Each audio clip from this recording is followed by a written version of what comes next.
अस्सलाम वालेकुम and welcome back to my YouTube channel. नाजरीन, आज की वीडियो में हम आपके साथ ड्रामा सीरियल एहसान फरामोश में आगे क्या होने वाला है इसके बारे में शेयर करेंगे। अगर आप जानना चाहते हैं तो वीडियो को एंड तक ज़रूर देखें, मगर इससे पहले अगर आप हमारे चैनल पर न्यू हैं तो चैनल को सब्सक्राइब कर लें और साथ में दिए गए बेल आइकन को भी प्रेस कर दें ताकि मेरी तमाम आने वाली वीडियोज़ का नोटिफिकेशन आप तक पहुँच सके। ड्रामा सीरियल एहसान फरामोश में एक ज़बरदस्त ट्विस्ट आ चुका है। नवाल और कबीर इल्हाम की मोहब्बत में बेताब हैं। फलक भी काफ़ी ज़्यादा अपसेट है क्योंकि औलाद की मोहब्बत तो सबको परेशान कर देती है। अगली एपिसोड में आप देखेंगे कि नवाल और कबीर को तो पहले तो किसी पर शक नहीं होता। पुलिस के सवाल पूछने पर नवाल को याद आ जाता है कि कोर्ट के बाहर हमजा ने इसे धमकी दी थी, शायद ये उसी का काम होगा। पुलिस कहेगी कि हम शक की बिना पर कुछ नहीं कर सकते, सबूत चाहिए होंगे। नवाल और कबीर काफ़ी ज़्यादा परेशान हैं। पता नहीं इल्हाम की साल में होगी, इसमें कुछ खाया भी होगा या नहीं। कबीर नवाल को तसल्ली देता है मगर वो ख़ुद भी काफ़ी ज़्यादा परेशान है। इल्हाम तो किसी के हाथ से फीडर भी नहीं लेती, पता नहीं इसने दूध भी पिया होगा या नहीं। दूसरी तरफ आप देखेंगे कि किडनैपर की बीवी को इल्हाम ने परेशान करके रखा हुआ है।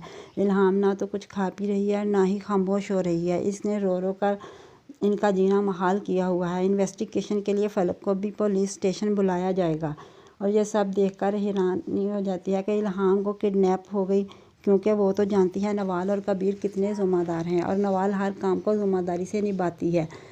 फिर फलक ने नवाल और कबीर को थाने में आते देखा और वो चिल्लाने लगी कि ये इन दोनों का काम होगा, मैंने इन पर केस किया है तभी इन्होंने मेरी बच्ची को छुपा दिया है। इनको पता है कि मैं अपनी बच्ची को ले जाऊंगी, इसीलिए इन्होंने ये हरकत की है। कबीर और नवाल भी परेशान हैं। इधर इल्हाम को रो रो कर बुखार हो गया है। किडनैपर की बीवी अपने शौहर के पास आकर कहती है कि आपको इस बच्ची को डॉक्टर को दिखाना चाहिए। ना कुछ खा पी रही है ना ही चुप हो रही है।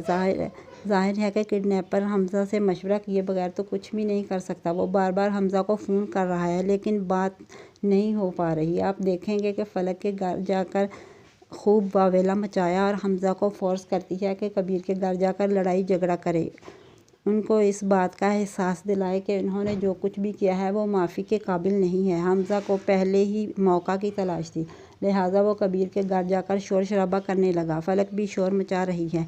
नवाल और कबीर तो पहले ही परेशान है, वो चाहते हैं कि ये लोग यहाँ से चले जाएं।